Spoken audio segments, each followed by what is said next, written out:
یگانه بنده هست که بسیار سرسخت است، بسیار ناسپاس است، از قهر پروردگارش نمیترسد. زیرا که حبیب خدا گفت آن چیزی را که من میدانم شما نمیدانید. اگر میدانستین شما دیگر نه از زنهای خود، نه از فرزندهای خود، نه از این حیات خود لذت بردن نمیتونستیم. به خاطر که نمیدانیم و این خاطر ما نمیترسیم. برده در گور می سپارنمان، از گور تنها نمیترسیم. قیامت ترساننده در پیش ماست، فکر قیامت هم نداریم. اعوذ بالله من الشیطان الرجیم. بسم الله الرحمن الرحیم. إنا عرضنا الأمانة على السماوات والأرض والجبال فأبين أن يحملناها وأشفقن منها وحملها الإنسان إنه كان ظلوما جهولا. صدق الله العظيم. قومای عزیز و برادرای خیلی مهربان، ما که در ماه رمضان قرار داریم، میخواستم که یک جمعه دیگر از این ماه برای ما و شما باقی ماند و خلاص. بغیر این جمعه میخواستم این جمعه و جمعه گذشته را هم اطراف این ماه مبارک ببخشم و این آیت که تلاوت کردم، این آیت از سوره مبارکه احزاب از آخرین آیت‌های اوست. پروردگار فرمود ما پیشنهاد کردیم امانت را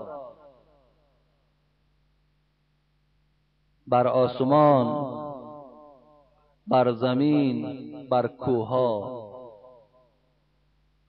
خیلی با دقت باشین، یعنی این امانت چه امانت باشد؟ ما امانت را به این 7 آسمانی که پهنایی او حد و کنار ندارد،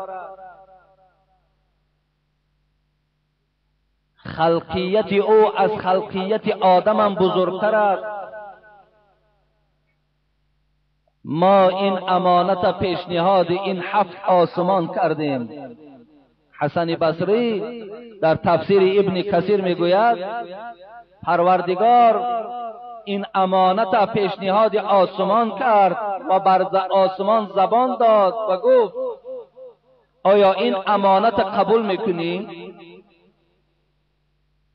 آسمان جواب داد و ما فیها، این امانت چیست و این امانت چی دارد و چی معنی دارد؟ پروردگار الله جواب داد این احسنت جوزیت و این اسأت عوقبت. این امانت این است که اگر اجرا کنی این امانت ثواب داده میشوی، اگر مبادا ای آسمان در این امانت خیانت کنی پیشگاه پروردگار در سخت عذاب میکشی.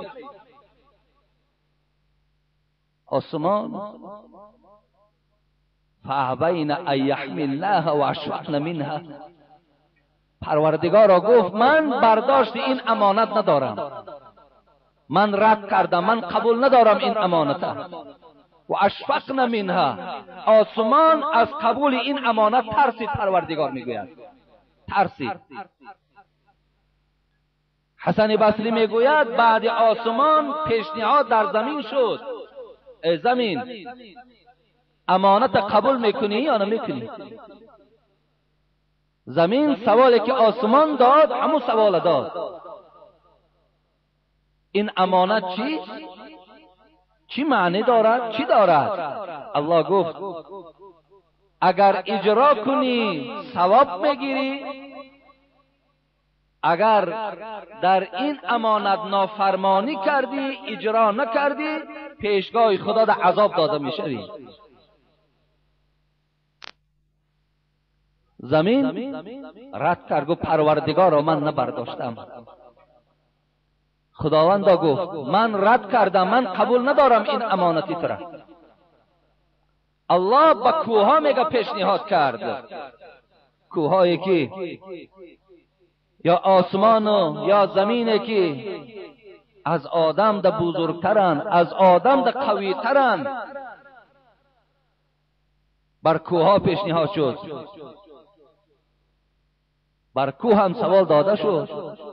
کوه در جواب گفت پروردگارا من این امانت تو را قبول نمیکنم و من در اجرا کردن این شاید عاجز آیم و طاقت عذاب تو را ندارم. کوه هم از پروردگار میترسد، آسمان هم از پروردگار میترسد، زمین هم از پروردگار میترسد. یگانه بنده هست که بسیار سرسخت است، بسیار ناسپاس است، از قهر پروردگارش نمیترسد. زیرا که حبیب خدا گفت آن چیزی را که من میدانم شما نمیدانید. اگر میدانستین شما دیگر نه از زنهای خود، نه از فرزندهای خود، نه از این حیات خود لذت بردن نمیتونستیم. به خاطر که نمیدانیم و این خاطر ما نمیترسیم. برده در گور می سپارنمان، از گور تنها نمیترسیم. قیامت ترساننده در پیش ماست، فکر قیامت هم نداریم. آسمان ترسید، کوها ترسیدن، زمین لرزید، گفت من قبول ندارم پروردگارا، من طاقت این عذاب تو را ندارم. بعداً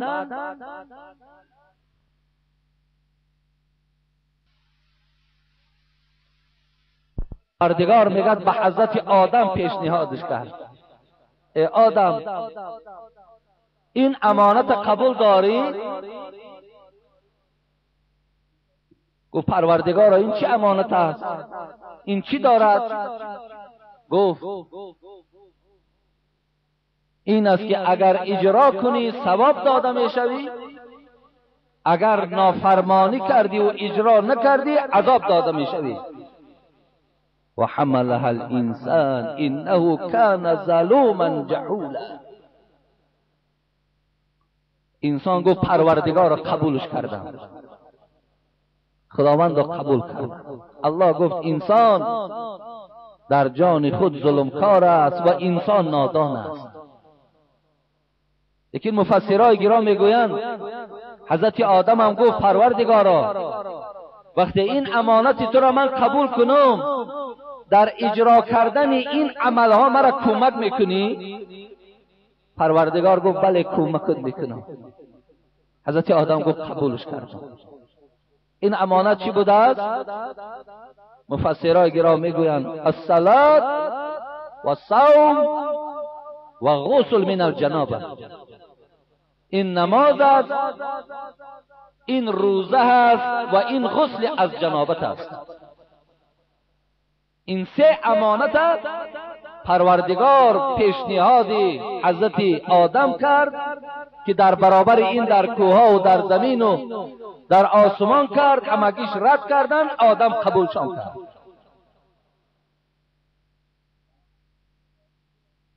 امانت الهی امروز به ما و شما آمد. این روزه و این نماز و این غسل از جنابتی که امروزها از ما و شما به وجود می آید، اینا امانت پروردگارند. امانت از بنده های خدا که در این خیانت نمی پرورد. این امانت هست که باید اجرا شود. باید از جانب بندگان عشق و محبت بر این امانت داشته باشد.